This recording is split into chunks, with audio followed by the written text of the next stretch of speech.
बिस्मिल्लाहिर्रहमानिर्रहीम। मैं हूं मलिक मोहम्मद अली। प्रोग्राम बात से बात मलिक मोहम्मद अली के साथ। पाकिस्तान की सियासत में एक तरफ मिठाइयां तकसीम हो रही हैं और एक तरफ धमकियों का सिलसिला जारी है।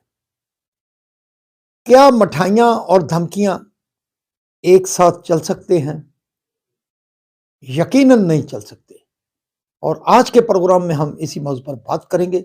और प्यारे दोस्तों, जिन दोस्तों ने अभी तक हमारे चैनल को सब्सक्राइब नहीं किया, प्राय मेहरबानी वो हमारे चैनल को सब्सक्राइब भी करें, लाइक भी करें और शेयर भी करें। और हम बात कर रहे हैं पाकिस्तान की सियासत में एक तरफ मिठाइयां तकसीम हो रही हैं और दूसरी तरफ एक धमकियों का सिलसिला जारी है। पाकिस्तान की सियासत में ये उनसर 90 की दहाई में भी बहुत मौजूद था, जब पीपल्स पार्टी और मुस्लिम लीग एक दूसरे को नीचा दिखाने के लिए इसी तरह काम करती थी। मिठाइयां तकसीम होती थी, एक की हुकूमत खत्म होती थी तो मिठाइयां तकसीम होती थी और बैकडोर रास्तों से हुकूमत बनाने की कोशिश की जाती थी। इससे कबल भी 70 की दहाई में भी जब जुल्फकार अली भुट्टो की हुकूमत बनी, पीपल्स पार्टी की हुकूमत बनी, और 1977 में जब कौमी इत्तेहाद ने हुकूमत के खिलाफ भुट्टो के खिलाफ तहरीक शुरू की तो एक एहतजाज का सिलसिला जारी रहा और दोनों अतराफ से मुज़ाकरात भी होते रहे। और मुज़ाकरात करते करते फिर वो दिन आया जब जनरल ज़ियाउल हक ने भुट्टो को फारिग करके हुकूमत पर कब्जा कर लिया, पाकिस्तान पर मार्शल नाफिज हो गया। और फिर क्या हुआ कि जो मकबूलियत का दावेदार था भुट्टो, उसको तख्ताएदार पर लटका दिया गया। अब जो नई नस्ल है, इन्हें ये नहीं पता कि तारीख क्या थी, लेकिन उनके लिए, उनकी सोच के लिए, उनके समझने के लिए चंद बातें जरूर अर्ज हैं कि जुल्फकार अली भुट्टो की पॉपुलैरिटी इंतहा को पहुंची हुई थी और पूरी दुनिया में उसको एक बड़ी इज्जत और वकार से देखा जाता था। बल्कि भुट्टो के क्रेडिट पर यह भी जाता है कि 1974 में लाहौर के अंदर इस्लामी सरबराही कॉन्फ्रेंस का इनेकाद करके उन्होंने दुनिया को हला कर रख दिया था, जिसमें तमाम मुस्लिम ममालिक के जो सरबराहान ममलकत थे वो शरीक हुए और लाहौर को ये एजाज हासिल हुआ, इतना बड़ा मकबूल लीडर।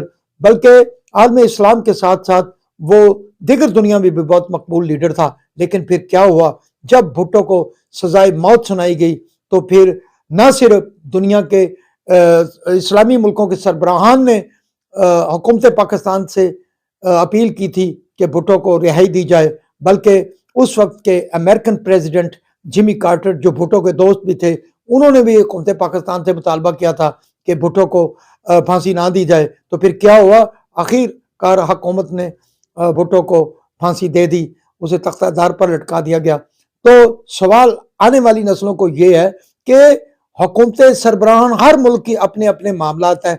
पाकिस्तान में कोई ऐसा मुल्क इस किस्म की मुदाखलत नहीं कर सकता कि किसी के रिहा कर दिया जाए या छोड़ दिया जाए, लेकिन कुछ बैक रोड रास्ते जरूर मुमकिन हो सकते हैं, जैसे मियां मोहम्मद नवाज शरीफ सऊदी अरब चले गए थे। तो बहरहाल सियासी जमातों को सोचना होगा।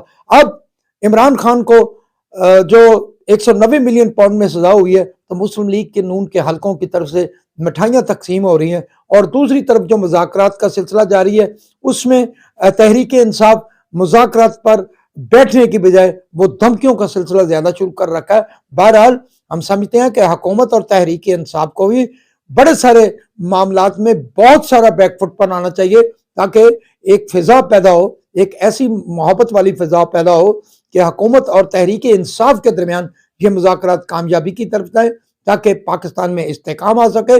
इन मुज़ाकरात की कामयाबी का फायदा हकीकत में पूछे हुकूमत को तो होगा ही, लेकिन तहरीक इंसाफ को भी टेक ऑफ करने के लिए एक मौका मिलेगा, क्योंकि उसका जो कारकुन है वो कारकुन बहुत थक चुका है। अब जब वो कारकुन रिलैक्स होगा तो फिर वो नए सिरे से जब भी इलेक्शन होंगे वो बड़े भरपूर अंदाज में मैदान में होगा।